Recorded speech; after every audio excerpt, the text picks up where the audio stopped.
మహిమ స్థాయి చాపి ఆ గుంతలో నుంచే పైకి లేవనెత్తి సక్రమమైన మార్గంలో పెట్టగల సమర్థుడు నీవు నేను ఆరాధించి నమ్ముకున్న దేవాది దేవుడకు యేసు క్రీస్తు ప్రభుల వారు. ఆమేన్. హల్లెలూయా. ప్రభువుకు మహిమ కలుగును గాక. అందుకే దేవుని పిల్లలారా అలనాడు రాసుకున్నాం, దేవునితో జత మాత్రమే శాశ్వతం. హల్లెలూయా. ఎవరితో జతైనా తాత్కాలికమే. భార్య భర్తల జీవితం శాశ్వతం అంటారా? చెప్పండి, అంటారా? చెప్పండి అమ్మా, శాశ్వతం అంటారా? తల్లిదండ్రులతో పిల్లల జీవితం శాశ్వతమా? పిల్లలతో తల్లిదండ్రుల జీవితం శాశ్వతమా? స్నేహితులతో బంధువులతో శాశ్వతమా? ఉద్యోగాలు శాశ్వతమా? ఎవరు కూడా అనలేరు. కానీ యేసయ్యతో జీవితం శాశ్వతం, శాశ్వత ఆనందం. అంతే. ఇంకది ఆయనకు నిలబడితే, ఆయనకు నడిస్తే మనకు ఆనందం కలుగుతుంది. అందుకే దేవునికి ప్రియమైన సహోదరి సహోదరులారా, అట్టి ఆనందదాయకమైనటువంటి యేసు క్రీస్తు ప్రేమలో ఈ దినం సంఘ బిడ్డలందరూ వర్ధిల్లుదురుగాక. ఆమేన్. చదవండి ఇక చిన్న లేఖన భాగం, వాక్యాన్ని ముగించేసుకుందాం. కీర్తన భాగము 86వ అధ్యాయము 11వ వచనం మాత్రమే. వాక్యాన్ని ముగించేసుకుందాం. యెహోవా, చాలా జాగ్రత్తగా, యెహోవా నేను నీ సత్యము అనుసరించి నడుచుకున్నట్లు నీ మార్గమును. ఇంకా చాలు. యెహోవా నీ సత్యమును నీ మార్గము నేను అనుసరించినట్లు ఏం చేయమంటావు? నాకు బోధింపుము. అక్కడే అండర్లైన్ చేసుకోండి. ఇక చాలు, ఈ రోజుకి ఆ మాట. ఆ ఒక్క మాట ఫలభరిత తీసుకుంటుంది. ఆ ఒక్క మాట ఈ ఆరంభంతుడికి. చూడండి, యెహోవా నేను నీ సత్యమును అనుసరించాలి, నీ సత్యమును అనుసరించి నడుచుకోవాలి, నీ మార్గము నాకు బోధించుము. నీ సత్య మార్గములో, నీ జీవం కలిగిన మార్గములో, నీ సమాధానం కలిగిన మార్గములో, నీ నెమ్మది కలిగిన మార్గములో, నీ ప్రభావం కలిగినటువంటి మార్గములో నన్ను నడిపించు. ఇక నా జీవితానికి అదే చాలు. నేర్చుకోవటం. హల్లెలూయా. ఏం చేయటం? నేర్చుకోవటం. దేవుని సన్నిధిలో ఆయన అడుగుతా ఉన్నాడు. భక్తుడు, ఏ భక్తుడు రాశాడు ఆ కీర్తన? ఏ భక్తుడు రాశాడు? దావీదా, ఆసాపు గారా? కీర్తన మొదటనే ఇక్కడ ఉంటుంది. దావీదు రాసిన కీర్తన. దావీదయ్య అడుగుతా ఉన్నాడు, తన దేవుణ్ణి అడుగుతా ఉన్నాడు, అయ్యా అయ్యా అయ్యా నీ పాదాల దగ్గర పడి ఉన్నాను నాయనా, నాకు నీతో నడవటం మాత్రం నేర్చుకేది వద్దు. నాకు ఏం నేర్చుకోవాలి? దేవుని పిల్లలం దేవునితో ఎలాగ నడుచుకోవాలి, దేవునితో ఎలా ప్రయాణం సాగాలి, దేవునితో ఎలాగ పెనవేసుకోవాలి, దేవునితో ఎలా వినవించుకోవాలి, దేవునితో ఎలా మాట్లాడాలి, దేవునితో ఏ రీతిగా మన ప్రయాణం కొనసాగిపోవాలి, యేసు క్రీస్తుతో మన జీవితం ఎలాగూ వెళితే ఉన్నత శిఖరాలుగా ఎలాగలుగుతామో అది మనం తెలుసుకోవాలి, అదే మనం నేర్చుకోవాలి. దేవునికి ప్రియమైన సహోదరులారా, దావీదు భక్తుడు అంటే మీకు ఇక్కడ ఒకవేళ చిన్నగా కనిపించవచ్చేమో, కానీ దావీదు భక్తుడు ఇక్కడ మామూలైన కాదు. ఎందుకు మాట చెబుతుందంటే, అప్పటికి రాజరికంలో ఉన్నాడు దావీదు. ఎక్కడి నుంచి? గొర్రెల కాపరిగా ఉన్నటువంటి దావీదు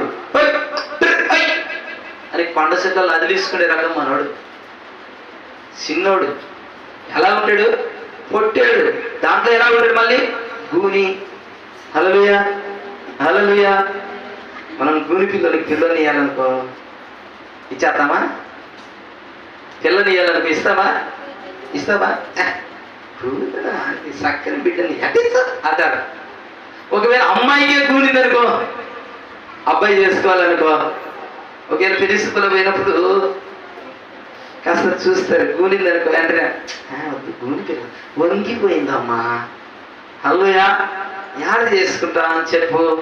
గూని దాన్ని యాడ తెచ్చి ఇంట్లో పెట్టుకుంటాం. హల్లెలూయా. నేల చూపులు కూర్చుంటుంది. ఇంటికెంత ఏ ఇష్టం? అది ఇష్టం. మీ మొఖాలకు కష్టం. హల్లెలూయా. ఆపిల్లేసి రాష్ట్రం చెప్పిందలా కానొస్తుంది. అమ్మ కత్తిపీట అని చెప్పకముందే కత్తిపీట తీసి పక్కన పెట్టుకుంటుంది. అదే మెడలు ఎత్తున్న పిల్లలకో కత్తిపీట కాకుండా 2000 3000 హాస్పిటల్ ఖర్చు పెడుతుంది. హల్లెలూయా. కింద ఏదైనా ఉలగోసేమనుకో మనము ఒరిగే ఉంటుంది కదా, గబకి నెత్తి పెట్టుకుంటుంది, ఎందుకు కాలు వస్తుంది కాబట్టి. అదే నిలబడ్డ పిల్లలకో మత చూసుకుంటుందిలే, నేను చూడలేదత్తా, అయిపోయా, ఒక్క మాటతో మొత్తం బాయ్. హల్లెలూయా. ప్రభునందు ప్రియులారా, అలాగే మన దావీదు కూడా గునివాడు పొట్టివాడు కానీ కాస్త ఎర్రటివాడు అంతే. గునివాడు పొట్టివాడు కాస్త ఎర్రటివాడు. ఆ కొండ చెట్లలో జుట్టు పెంచుకొని పిల్లోడయ్యి అలాగా ప్రభు సన్నిధిలో ఉన్నాడు. అలాగా ఆ కొండ చెట్లలో ఉంటే తీసుకొచ్చి ఎక్కడికి ఇచ్చాడు దేవుడు? రాజరికం మీద కూర్చోబెట్టాడు. అందుకే ఆయన మళ్ళీ అడుగుతున్నాడు, నేను రాజరికానికి వచ్చాను, నా వల్ల కాదు, నీతో నేను నడిచిన విధానాన్ని బట్టి మాత్రమే.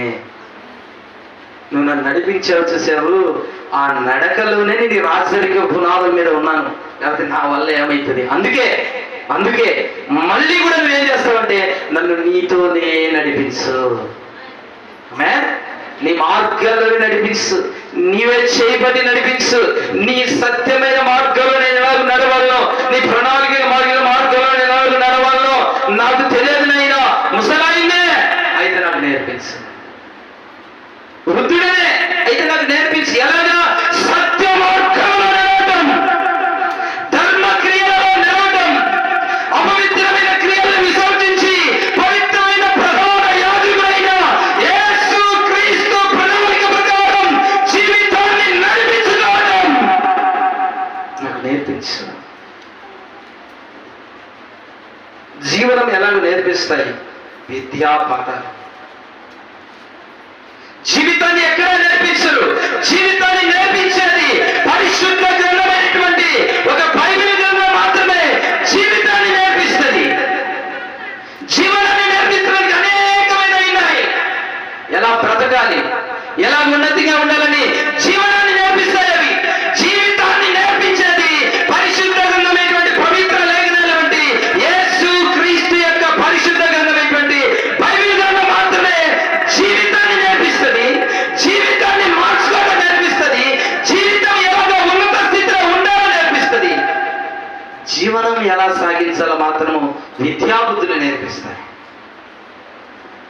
అది కేవలం జీవనానికి సరిపోద్ది. జీవితాన్ని చక్కబెట్టేటువంటి గ్రంథం పరిశుద్ధ గ్రంథం, బైబిల్ గ్రంథం. అందుకే బైబిల్ గ్రంథంలో లేఖనాలు మాత్రమే మన జీవితాన్ని పవిత్రపరిచి సత్య మార్గాలు నడిపిస్తాయి. ఆమె నేర్చుకోవాలి. ఆయన బతిలాడుకుంటున్నాడు, అయ్యా నాకు నీ సత్య మార్గం నేర్పించు. హల్లెలూయా. నేను ఒక మాట అడుగుతాను, దావీదు ముసలోడు కదా, రాజరికాన్ని అంత అనుభవించాడు కదా, నిజం చెప్పండి, దావీదుకు దేవుడితో నడవటం తెలియదంటారా? హల్లెలూయా. తెలియదంటారా? అక్కడ 86వ కీర్తన దగ్గరికి వచ్చేసరికి ఆల్మోస్ట్ అన్ని అయిపోయాయి. నెక్స్ట్ రాజరికం గురించి మళ్ళీ తెలియదంటారా?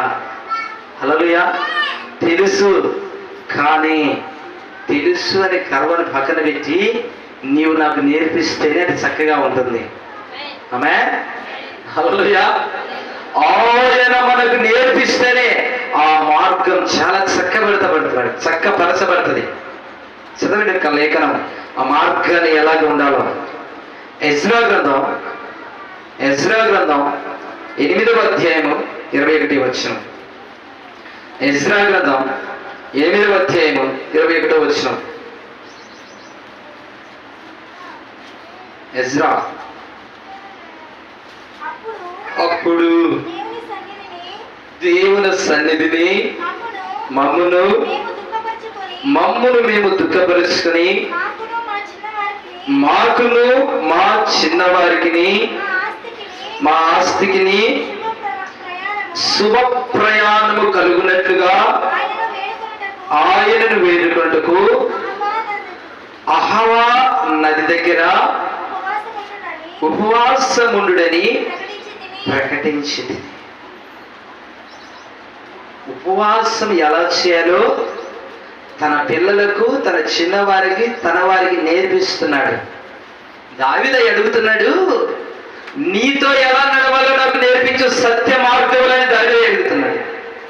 ఎజ్రా ప్రవక్త ఇటువంటి వారు నేర్పిస్తున్నారు, పిల్లలు ఎలా ప్రార్థించాలి, తమకు దేవుడిచ్చిన ఆస్తిని ఎలా కాపాడుకోవాలి, దేవుడు వారికి ఇచ్చినటువంటి దైవిక సంబంధ ఆత్మీయతను ఎలా కాపాడుకోవాలి, దేవుడు వారికి ఇచ్చినటువంటి దైవిక భయభక్తిని ఎలా కాపాడుకోవాలి, దేవుడు వారికి ఇచ్చినటువంటి దేవునితో అడుగులు వేసే విధానం ఎలా కాపాడుకోవాలో ఎజ్రా వాళ్ళకి నేర్పిస్తున్నాడు.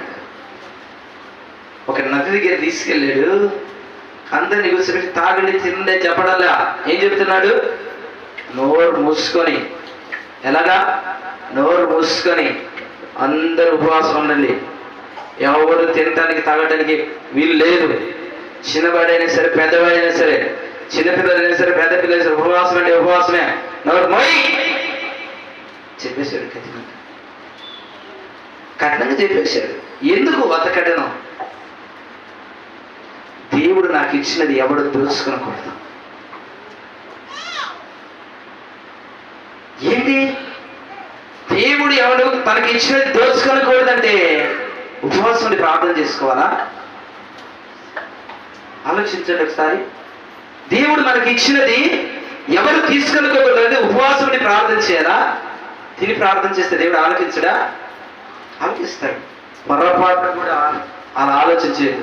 తిని ప్రార్థన చేసినా, తినకుండా ప్రార్థించిన దేవుడు ఆలోచిస్తాడు.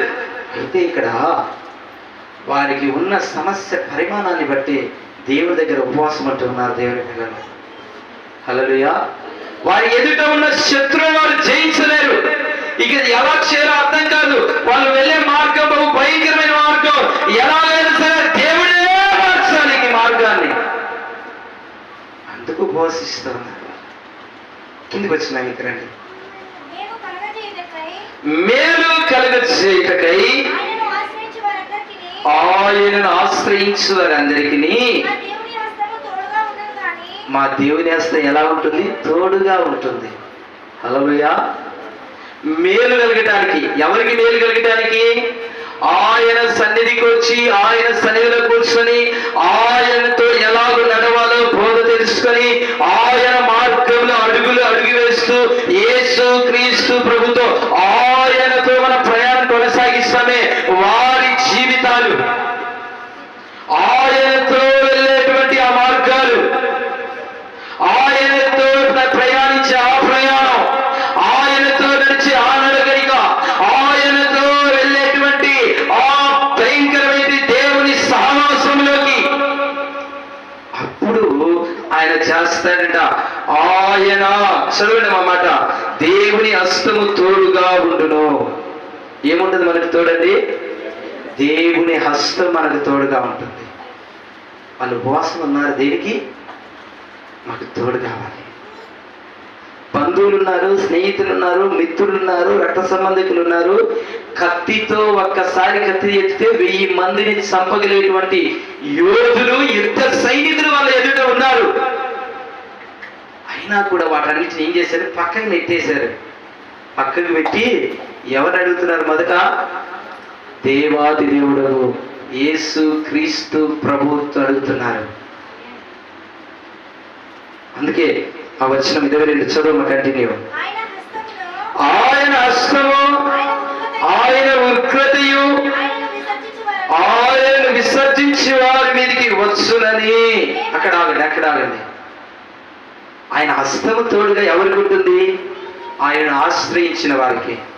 హల్లెలూయా, హల్లెలూయా, హల్లెలూయా, హల్లెలూయా. ఆయనను ఆశ్రయించిన వారికి ఆయన హస్తము తోడుగా ఉంటుంది. ఆయనను అయ్యా నేను నడిపించు అని కోరుకునే వారికి ఆయన తోడుగా ఉండి నడిపిస్తాడు. అయ్యా నేను ఆపదలో ఉన్నాను, నీ వైపు నన్ను నడిపించు అని దేవుని బతిమలాడుకునే వారికి ఆయన చేపట్టుగా నడిపిస్తాడు. అయితే ఆయన విసర్జించిన వారు కొంతమంది ఉంటారు, వారి మీదకి ఆయన ఉగ్రత వెళ్తుంది. ఉగ్రత రుచి చూస్తారు. ఎవరు? యేసుని విసర్జించిన. ఆ మాట చదవమ్మా. ఆయన అస్సలు ఆయన ఉగ్రతయు ఆయన విసర్జించు వారి మీదకి వచ్చునని మేము రాజుతో చెప్పితిమి గనుక మార్గమందు శత్రుల విషయమై మాకు సహాయం చేయనట్లు సారిక. మార్గమందు మాకు సహాయం చేయడానికి రౌతులను అనేకమైన పంపించాడైతే మేము దాన్ని బట్టి సిగ్గుపడుతున్నాము. ఉంటుంది ఆ మాట చివరి వచ్చింది. ఏం పడుతున్నారంట? సిగ్గుగా ఉంది. మీరు ఊరికే రాస్తే చెప్పారు అక్కడ ఉన్న ఆయనతో, మా దేవుడు ఇలాంటి వాడు అని. రాజు గడగడ ఉనికి, ఒరే బాబోయ్ మీరు వెళ్ళే ప్రయాణానికి కావాల్సిన కాపుదలంతా నేను ముందే రాసి పంపిస్తున్నా, వెళ్ళండి అని చెప్పాడు. అందుకు భక్తుడు అంటున్నాడు, నాకు సిగ్గుగా ఉంది. దేవునితో నడవడం మన పిల్లలకు మనం నేర్పించాలి, మనం నేర్చుకోవాలి. ఉపవాసం ప్రార్థన చేశారు, రాజు గుండె మారిందంతే. మనం కూడా ప్రభు సన్నిధిలో దేవునితో సావాసం చేయడానికి సిద్ధపడి ఆయన సన్నిధికి వస్తే సమస్యలైనా పారిపోవాల్సిందే, శోధనలైనా పారిపోవాల్సిందే, ఆమేన్. రోగాలైనా పారిపోవాల్సిందే, దురాత్మలైన యేసు నామంలో పారిపోవాల్సిందే. ఏది నీ వల్ల నా వల్ల కాదు, యేసయ్య వల్ల కలుగుతుంది. అందుకే ఆయన అంటున్నాడు 23వ వచనం, మేము ఉపవాసం ఉండి ఆ సంగతిని బట్టి మా దేవునిని వేడుకొనగా ఆయన మా మనవిని అంగీకరించిన. సభలు కొట్టుకోవాలి. ఆయన ఏం చేశాడు అనుకున్నావు? మా యొక్క మనవిని అంగీకరించేశాడు. ఎందుకు? ఉపవాసం ఉన్నాను, కడుపు మార్చుకొని ప్రభు దగ్గరకు వచ్చినాను. హల్లెలూయా.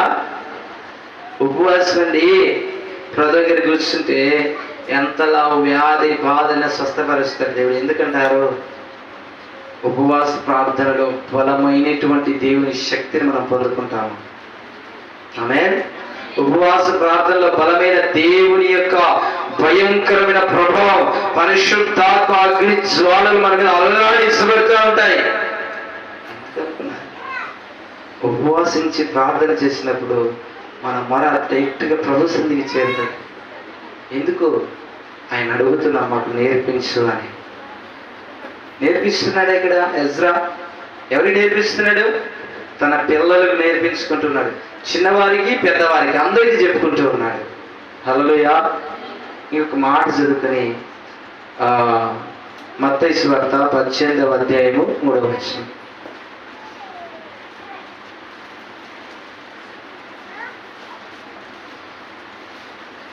వాక్యము ప్రధాన అంశం. మీరు మార్పు నుండి బిడ్డల వంటి వారైతేనే గాని పరలోక రాజ్యంలో ప్రవేశించరని మీతో చాలిగా. యేసయ్య తన వారికి నేర్పించుకుంటున్నాడు. హల్లెలూయా. మనం యేసయ్య వారిమే కదా, యేసయ్య పిల్లలమే కదా, అవునా కదా? యేసయ్య పిల్లలమే కదా. యేసయ్య దేవుడనే కదా ఇక్కడికి వచ్చాం, యేసయ్య ఉన్నాడనే కదా వచ్చాం. హల్లెలూయా. యేసయ్య ఉన్నాడు, మేము యేసయ్య పిల్లలం. యేసయ్యనే మాకు దారి, యేసయ్యనే మాకు మార్గం, యేసయ్యనే మాకు కేడము, యేసయ్యనే మాకు సత్యము అనే దగ్గరికి వచ్చాం కదా. వచ్చిన మనతో దేవుడు చెబుతా ఉన్నాడు, చిన్న పిల్లల వంటి బిడ్డల వంటి హృదయం గల వారైతేనే కానీ మనకేం దొరకదు? పరలోక రాజ్యము. ఏం కావాలి మనకి? పరలోక రాజ్యం. అందుకే ఆయన మాట అంటున్నాడు, మీరు మార్పు నుండి బిడ్డల వంటి వారైతే కానీ పరలోక రాజ్యంలో ప్రవేశించరని మీతో నిశ్చయముగా చెబుతున్నాను. 4వ వచనం. కాగా ఈ బిడ్డల వలె తన్ను తాను తగ్గించుకుని వాడేవాడు వాడే పరలోక రాజ్యంలో గొప్పవాడు. చప్పటి కొడుతూ కనపరుచుకో. అంతకు ముందు శిష్యులు అంటారు, ప్రభువా నేనా గొప్పవాని? పేతుడా, యోహానా, ఆంద్రేయనా? లేకపోతే బర్తలోమియా, లేకపోతే యాకోబా అని తవిల్లాడుతుంటారు. అప్పుడు ఆయన ఒకసారి కూర్చుంటాడు. సాట పోయి చక్కగా కూర్చొని వాక్యం చెప్తా ఉంటాడు. అలాగే కూర్చొని చక్కగా వాక్యం చెప్తా ఉంటాడు. కూర్చుంటే ఆయన అంటాడు, వాళ్ళు వచ్చి అడిగితే ఒక చిన్న పాప వస్తాడు, గుడి అడుగులు వేసుకుంటా ఏసయ్యా ఏసయ్య అనుకుంటూ. పిల్లలు వస్తూ ఉంటారు. పిల్లలు వస్తా ఉంటే శిష్యులు అంటాడు,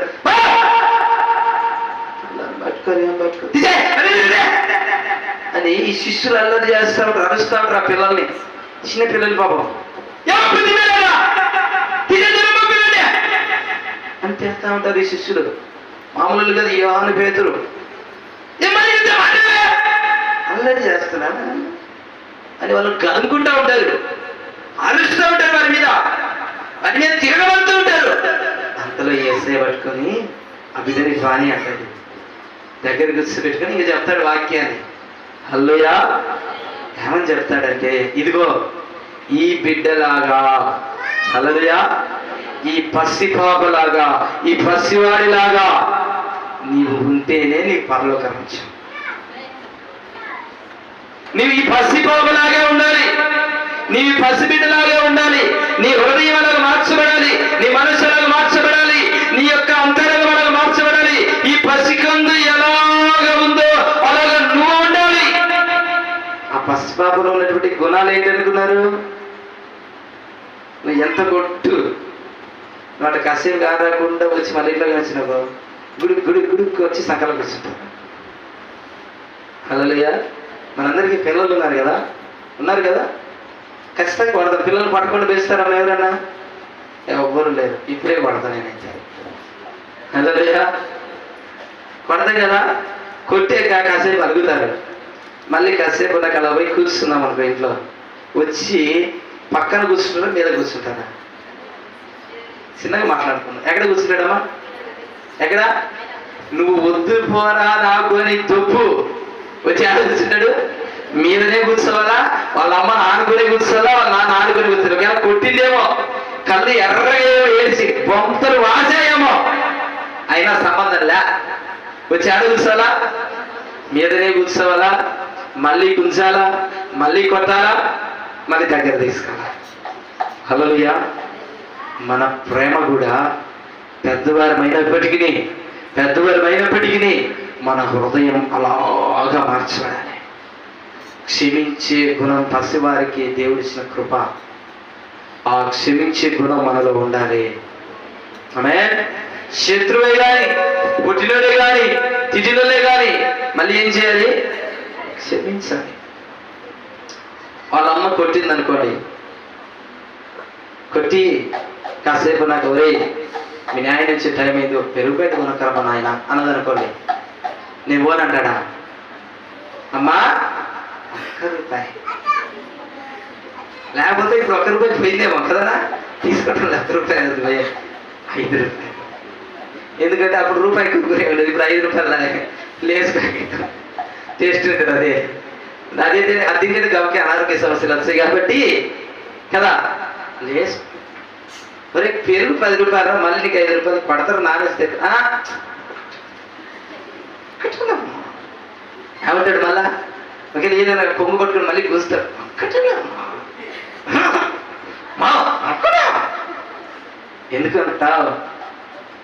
ఎందుకంటావు?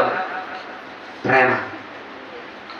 పసివాడికి పగ పెట్టుకోవాలి, కొట్లాడాలి, తిట్టాలని తెలియదు. ఆ పసివాడి హృదయాన్ని దేవుడు మనకు ఇవ్వాలి. ఆ పసివాడి హృదయంలాగా మనం మార్చబడాలి. పగలు, కొట్లాట్లు, గుద్దులాటలు, ఇతరుల మీద తిరగబడే తత్వం మనలో కనిపించకూడదు. ఆమేన్. హల్లెలూయా. భర్త మీద తిరగబడే తత్వం ఎవరు కూడకూడదు? భార్య కూడకూడదు. ఇళ్ళకు పని కోపం ఆడుతుంటే. హల్లెలూయా. ఎవరి మీద తిరగబడుతుందమ్మా? భర్త మీద. ఎలా వెళ్ళకూడదు? చెప్పుక ఒంటి కాలు మీద వెళ్ళకూడదు. అర్థమవుతుందా? భలే చెప్తావే, నేను ఎలా చెప్తాను అట్టిట్టాడా వంటలు అట్టయ్యా కదా. నేను ఒంటి కాళ్ళ మీద ఆయన మీదకి వెళ్ళలేదనుకో, ఆయన 2 కాళ్ళ మీద నా మీదకి వచ్చాడు. ఎట్ట చేయాలా? నువ్వు ఇటు చెప్తే ఎట్లా? దేవుని వాక్యం అలాగే చెప్తాను. ఎలాగెళ్ళకూడదు? ఒంటి కాళ్ళ మీద లేచి భార్య మీదకి వెళ్ళకూడదు. భర్తగా అలాగే తిరగబడి ఆ మీద కొట్టేయకూడదు. భార్యగా మనం కూడా భర్త మీదకి లేనిపోయి అన్ని అవసరాలు పెట్టి వాళ్ళని కేకలేయకూడదు. హల్లెలూయా. కొట్లాడకూడదు. పొద్దున ఏం చేయకూడదు? ఒంటికాలు వేయాలని ఏం చేయకూడదు? అది తేలేదు, ఇది తేలేదు, ఇట్టానిగా లేనిపోయిన రగడ చేయకూడదు. హల్లెలూయా. అలా చేస్తే మనం పసిపిల్లల హృదయం కలిగిన వారమేనా అండి? హల్లెలూయా. చెప్పండి, కలిగిన వారేనా? ఇలా కోపం వస్తుందనా? మీరే ఇక్కడ కాపలా ఉండాలి కాస్తున్నారు, వచ్చేటట్టున్నారు కొట్టడానికి. హల్లెలూయా. ప్రభువుకు మహిమ కలుగును గాక.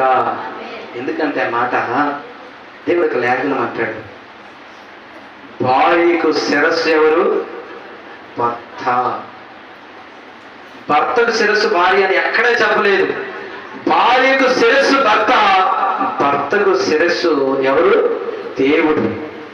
ఆమేన్. అందుకే మనం ఎంత గొప్పవారైనా సరే భర్తకు లోబడి ఉండాలి, భర్త మాట వినాలి. అందరం కలిసి పసిపిల్లల హృదయం కలిగిన వారమై దేవుని సన్నిధిలో కనిపించాలి.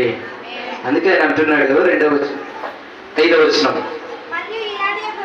మరియు ఇలాంటి ఒక బిడ్డను నా పేరిట చేర్చుకునేవాడు నన్ను చేర్చుకును. హల్లెలూయా. అటువంటి పసి బిడ్డల వంటి హృదయం కలిగిన వారమై దేవుని సన్నిధిలో మనం ఉన్నప్పుడు మనందరిని బట్టి ఈ భూలోకం ఆశీర్వదించబడుతుంది. ఇదిగో ఈ పసి బిడ్డ ఉన్నాడు, వాడు అనాథలో ఎవరు లేని వాడు నాకు తెలియదు. ఇట్టి హృదయం కలిగిన వారి వల్ల ఆశీర్వదించబడతారు. అంతే. వాళ్ళు ఎవరు చేర్చుకున్నట్టు? నన్ను చేర్చుకున్నట్టు. ఆ ఇంట్లో యేసయ్యను చేర్చుకున్నట్టు. యేసయ్య మన ఇంటికి వస్తే ఎంత ఆనందమో. ఒకరోజు ఒక ఇంటికి వెళ్ళాడు యేసయ్య. ఆయన పేరు పెద్ద మేడి చెట్టు జక్కయ్య అంటారు. మీకు బాగా గుర్తుంటుంది అన్నమాట. మేడి చెట్టు ఎవరు? జక్కయ్య. మేడి చెట్టు జక్కయ్యను గుర్తుపెట్టుకుంటే గుర్తుంటుంది బాగా. అసలు మనోడి పని ఏంటి? డబ్బులు వసూలు చేయటం. అంతేనా? డబ్బులు వసూలు చేయటం. బాగా సంపాదించాడు. యేసయ్య వాళ్ళ ఇంటికి వస్తాను అన్నాడు. అంతే. వద్దన్నాడా? మాట్లాడలే. సరే రాయా వెళ్ళా. ఆయన వెళ్తుంటే ఆయనతో పాటు ముందు వెళ్ళాడు దోవ చూపించడానికి. ఇంట్లోకి వెళ్ళామంటే దేవుడు ఏమన్నా ఆయన పాపాత్ముడు అన్నాడా? నువ్వు నీచుడివి అన్నాడా? నువ్వు దుర్మార్గుడివి అన్నాడా? ఆయన ఏదో ఇంట్లో అడుగు పెట్టాడు అంతే. హల్లెలూయా. అలాగే ఇంట్లో అడుగు పెట్టాడు అంతే. అడుగు పెట్టేంటేనే జక్కయ్య అంటాడు, ప్రభువా నేను ఎవరి దగ్గర ఒక్కింత తీసుకుంటే 2 ఇస్తా, 2 తీసుకుంటే 4 ఇస్తా, 5 తీసుకుంటే 10 తిరిగి ఇచ్చేస్తా అన్నాడు. దేవుడు ఏమన్నాడా? ఎక్కడన్నా దేవుడు ఏమన్నాడా? లేదు. కానీ పాపము దానంతట అదే అతనికి ప్రేరేపించబడి పరిశుద్ధుడు ఆ కుటుంబంలో అడుగు పెడుతున్న వెంటనే ఆ కుటుంబం పాపం దానంతట అదే పారిపోయింది యేసు నామములో. ఆమేన్.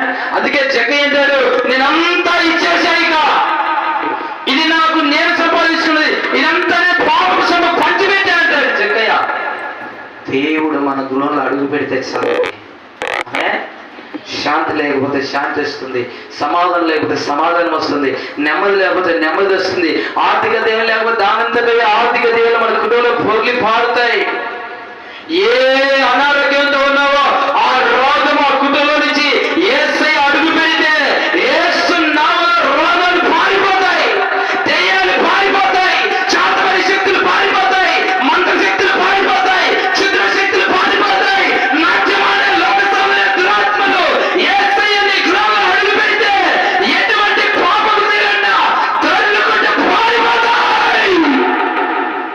అది యేసయ్యకు ఒక్కడికి మాత్రమే సాధ్యం, ఎవరికి సాధ్యం కాదు, ఏ మనిషికి సాధ్యం కాదు, దేవునికి దేవుని పిల్లలకు. అందుకే పసి బిడ్డల వంటి హృదయం కలిగిన వారు కావాలి. వారిలో నేనుంటారు. వాడిని చేర్చుకున్నవాడు నన్ను చేర్చుకున్న వారితో సమానం. ఎటువంటి హృదయం మనకు కావాలి? పసి పిల్లల వంటి హృదయం, శత్రువుని క్షమించాలి, తిట్టేవారిని క్షమించాలి, అనవసరంగా అన్యాయంగా మన మీద గుర్తులాడుతుంటారు, క్షమించి వదిలేయాలి అంతే. తప్పదు. దేవుని పిల్లలు మనం లేనిపోయి సాటి చెప్తుంటారు, మన వీరికి అన్యాయంగా సాటి చెప్తుంటారు. దేవునికి స్తోత్రం, దేవునికి మహిమ కలగడానికి క్షమించి వదిలేయాలి. హల్లెలూయా. తిరగబడకూడదు, గుద్దులాడకూడదు, వారితో అదే పనిగా పోట్లాడకూడదు. మనలో నాశనం అయిపోతుంది. అవునా కదమ్మా? ఖచ్చితంగా అవుతుంది. 4 గంటం ఆ 4 గంటలు మనకు కూడా కోపం వస్తుంది, మళ్ళీ 8 వస్తుంది. అప్పుడు దాకా కాబట్టి మన భక్తి జీవితం పాడైపోతుంది. హల్లెలూయా. అందుకే దుష్టుడికి మనం ఎలా ఉండాలి? దూరంగా మనం బ్రతుకు కొనసాగాలి. కంటిన్యూ చదవండి. దేవుని యందు విశ్వాసము చూయించిన వాడిలో ఒకరిని అభ్యంతరపరచువాడెవడు? వాడు మెడకు పెద్ద తిరగటి రాయి కట్టబడిన వాడై మిక్కిలి లోతైన సముద్రంలో ముంచి వేయబడినని వారికి మేలు. అసలు అలాగా దేవుని సన్నిధికి నడుచుకుంటూ అలా పసివారి హృదయం కలిగిన వారిని అన్యాయంగా అని వారిని అభ్యంతరం పెట్టారనుకో, అటువంటి వారికి ఏమంట? తిరిగేటు రాయి కట్టి నడి సముద్రం పడేయడం కంటే వాడికి ఇంకా అంతకంటే శిక్ష, అది జరిగితే మేలే, అంతకంటే గొప్ప శిక్ష ఉంటుందంట. హల్లెలూయా. మనల్ని దేవుడు చూడండి ఎంత ప్రేమిస్తున్నాడో. ఈ మాట చాలా జాగ్రత్తగా గమనించండి. మన గురించి కాదు, విశ్వాసం జాగ్రత్తగా వినాలి. దేవుని సన్నిధికి వచ్చేవారు, ఇది మన గురించి కాదు. హల్లెలూయా. ఇది దేవుడు ఆ మాటను చాలా స్పష్టంగా చదవాలి. ఒకసారి మళ్ళీ చదవమ్మా. యేసు క్రీస్తు యందు విశ్వాసముంచు ఈ చిన్నవారిలో ఒకడిని అభ్యంతరపరచువాడెవడు? వాడు మెడకు పెద్ద తిరగటి రాయి కట్టబడిన వాడై మిక్కిలి లోతైన సముద్రంలో ముంచివేయబడ్డ వానికి మేలు. చాలా జాగ్రత్త. మళ్ళీ ఒకసారి. యేసు క్రీస్తు యందు విశ్వాసముంచు అంటే ఇప్పుడు అడ్డం పడేది ఎవరు? విశ్వాసం ఉన్నవారు, విశ్వాసం లేనివారు. దేవుని సన్నిధిలో దేవుని పిల్లలుగా దేవుని మీద, యేసుక్రీస్తు మీద విశ్వాసంతో వచ్చేవారికి విశ్వాసం లేని వారు అడ్డంకులు కలిగిస్తారు. అయితే యేసుక్రీస్తు మీద విశ్వాసంతో మనం దేవుని సన్నిధికి వస్తే వాడి బతుకు ఎలా ఉంటుందో తెలుసా? మనం వచ్చినాక మనల్ని ఆటంకపరిచిన వాడికి, మన మీద గుద్దులాడిన వారికి, మన మీద తిరుగుబడి చేసిన వాడి మెడకు రాయిని కట్టి సముద్రంలో పడివేసి గిలగిల కొట్టుకొని చస్తారే, అలా జరిగిన వారికి మేలే, అంతకంటే గొప్ప శిక్ష ఉంటుంది. హల్లెలూయా. మనల్ని దేవుని పిల్లలుగా పసివారి హృదయాన్ని ధరించుకుని ఉండమని మనకు చెప్పాడు. అయితే ఆ పసివారి హృదయం కలిగినటువంటి మనం పసి పిల్లలాగా దేవుని సన్నిధిలో అన్ని పొడుచుకొని దేవుని ప్రాంగణానికి వెళ్ళేటువంటి మన మీద తిరగబడ్డారనుకో, మనల్ని దేవుని సన్నిధికి రాకుండా ఆపారనుకో, మనం దేవునితో పోతా ఉంటే ఎగతాళి చేసి అపవిత్ర మాటలతో దూషిస్తా ఉన్నారనుకో, ఆ మాటలు బట్టి మనం దేవునికి దూరమైపోయామనుకో, దాన్ని బట్టిన శిక్ష వాడు భరించాల్సిందే, ఎవడైనా సరే. హల్లెలూయా. అందుకే ప్రభు సన్నిధికి వచ్చే వారికి ఏం చేయకూడదు? మనం తీర్పు తీర్చకూడదు. ఎవరు తీర్పరి? పరలోకమున్న పరమ తండ్రి తీర్పరి, మనం కాదు. ఆమేన్. మనము కాదు. హల్లెలూయా. వాళ్ళు ఏం చేసి బైబిల్ పట్టుకొని వచ్చినా మనకు అనవసరం. బైబిల్ పట్టుకొని దేవుని సన్నిధికి వచ్చినట్టు ఎంత పశ్చాత్తాపడిందో మనకు తెలుసా అమ్మా? ఇప్పుడు బజార్లో వచ్చేటప్పుడు మన సంఘ విశ్వాసం అనుకుందాం, రోడ్డు మీద కొట్లాడేది, సరే నన్ను చూసి మానుకొని బైబిల్ పట్టుకుని చక్కగా ప్రభు సన్నిధికి వచ్చింది. ఎంతగా ఏడ్చిందో ప్రభు సన్నిధి నేను చూశానా? కొట్లాట నేను చూశాను.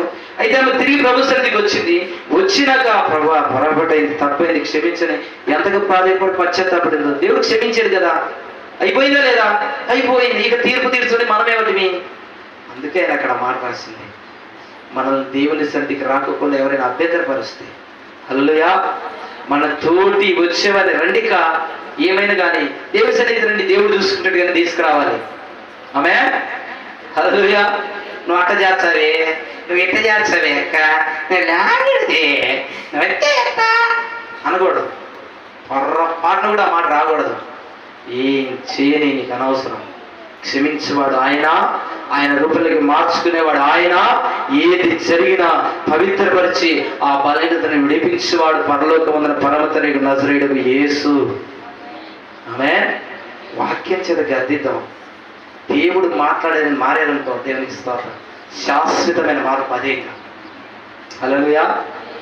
నువ్వు నన్ను చూసి కాసేపు మావాడు ఉన్నాడు కుమార్ గారు, ఏం పేరు కుమార్ గారు పేరు, ఆడు ఏం చేస్తాడే, నేనున్నాను ఇంకా సైలెంట్గా ఉంటాడు ఈయన, లేదంటే పిల్లలు పొలి మాట్లాడతాడు.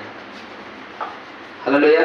అది ఎప్పుడు దాకా నేను ఉన్నంతసేపు రుక్మిణి వచ్చిందా, లే పైకి లేక ఇటు పక్కన ఎదురుగా వాళ్ళకి ఇల్లు తిరుగు, వాళ్ళకి ఇల్లు తిరుగు, ఇట్లా ఇదిగో.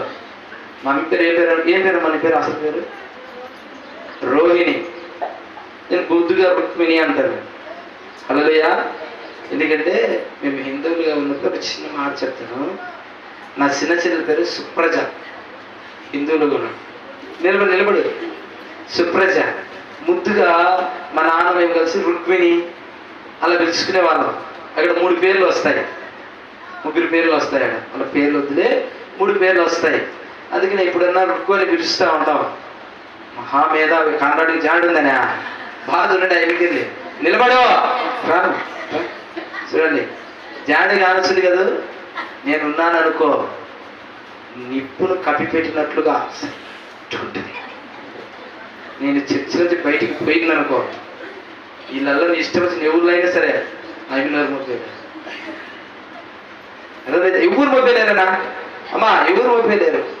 అంతలా శాడిస్ట్, అంతలా మేధావి, మాటల పుట్ట. హల్లెలూయా. వాళ్ళ ఇంట్లో వాళ్ళ అమ్మలకి నాయన వాళ్ళకి అలేవి కాదు. కానీ ఇక్కడ నన్ను చూసింది అనుకో సైలెంట్గా ఉంటుంది. ఇప్పుడు చెప్పండి, ఆ భయం మేలా దేవుని భయం మేలా? సేవకుంటే భయం ఉండాలి, దేవునికి స్తోత్రం, మంచిదే. కానీ అంతకంటే ముందు దేవుడు అంటే భయం కలిగి ఉండాలి. ఆమె కుసుపమా, దేవుడు అంటే ఏం కలిగి ఉండాలి?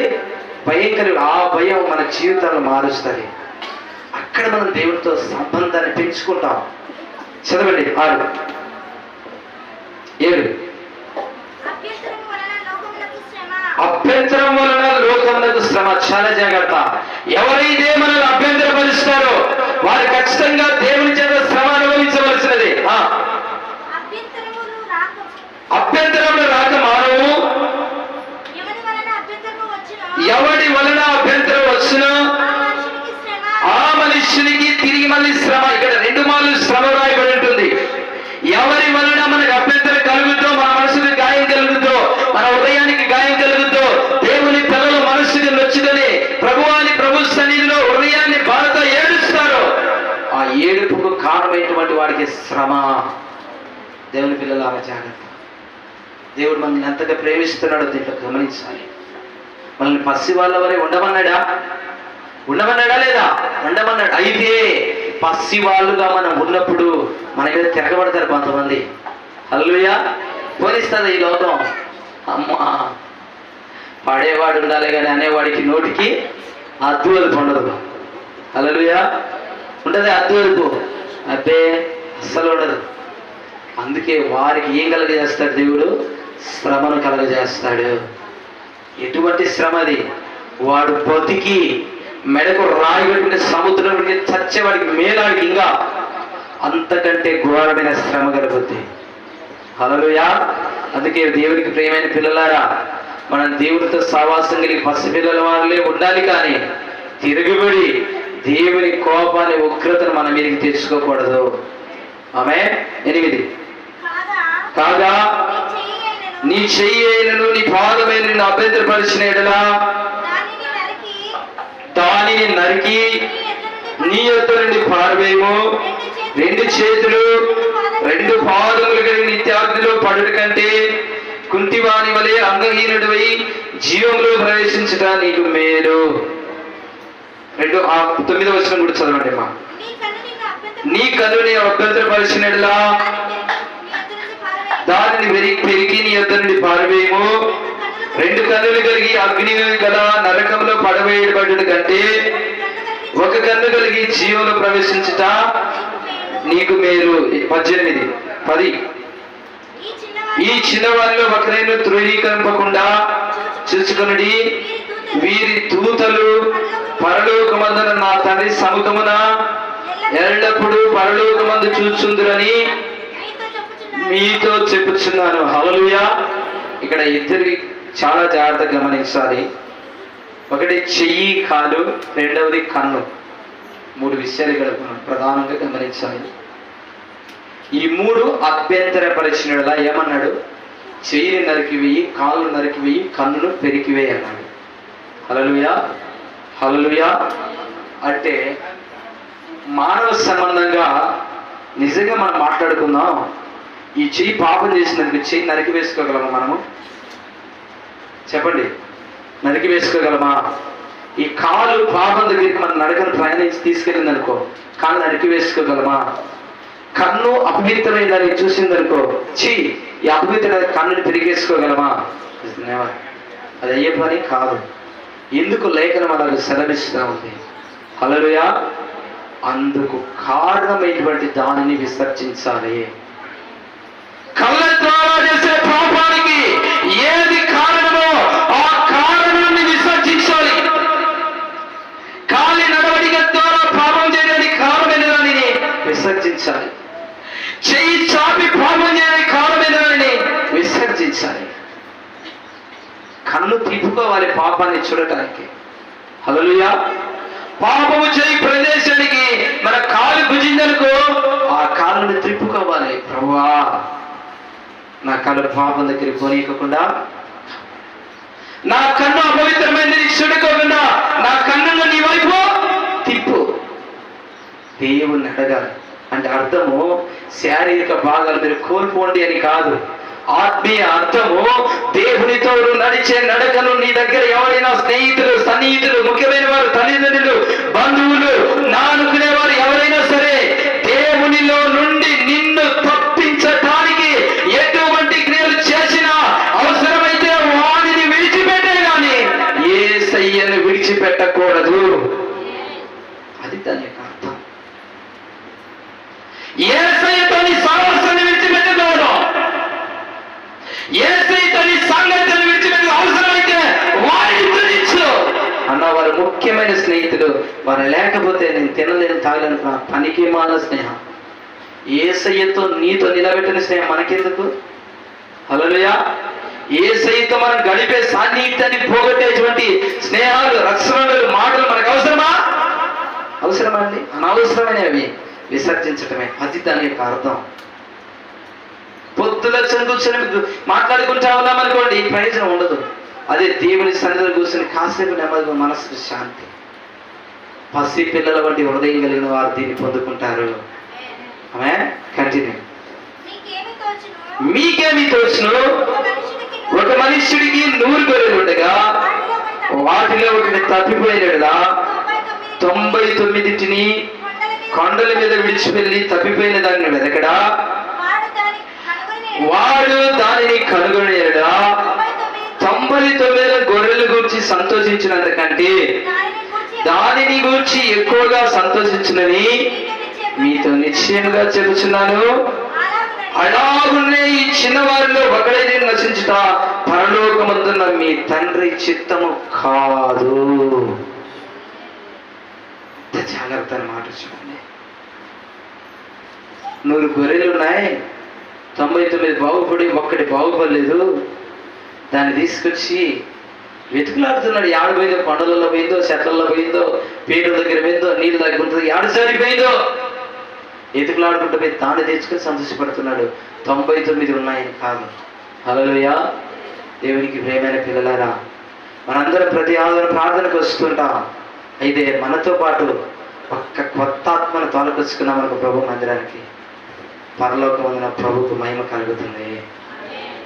ఆమేన్. అదే ఆయన కోరుకునేది.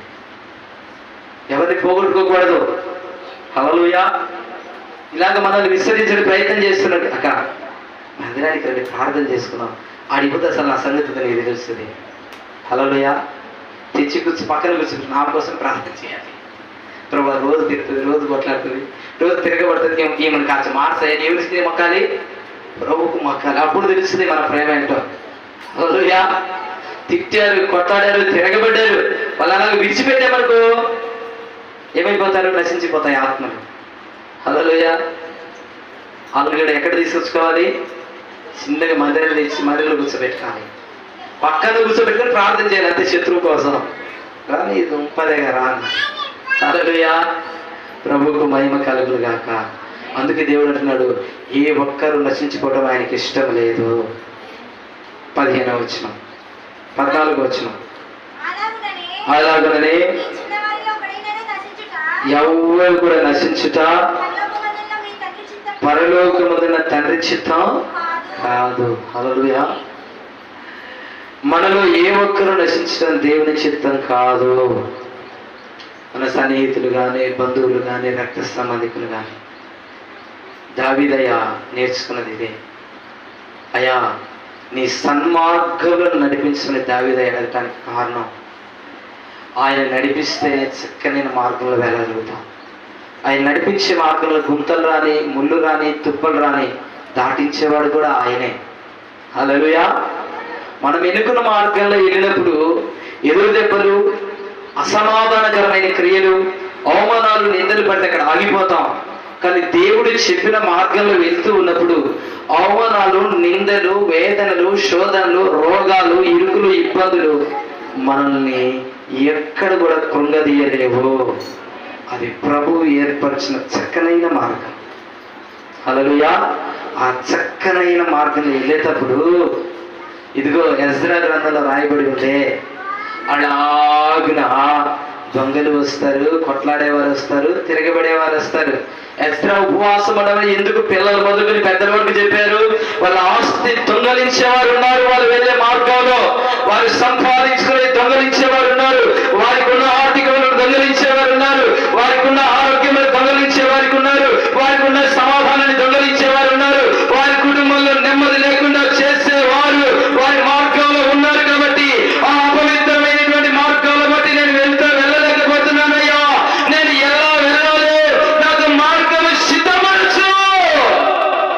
ఉపవసించి ప్రభు సన్నిధిలో బతిమాలుకుంటున్నాడు. హల్లెలూయా. అలా ఉపవసించి ప్రార్థించడం మనం మన పిల్లలకు నేర్పించాలి. అలా నేర్పించడానికి యేసయ్య తన శిష్యులకు నేర్పించినట్టుగా ఈ దినం మీకు నేను చెప్తా ఉన్నాను.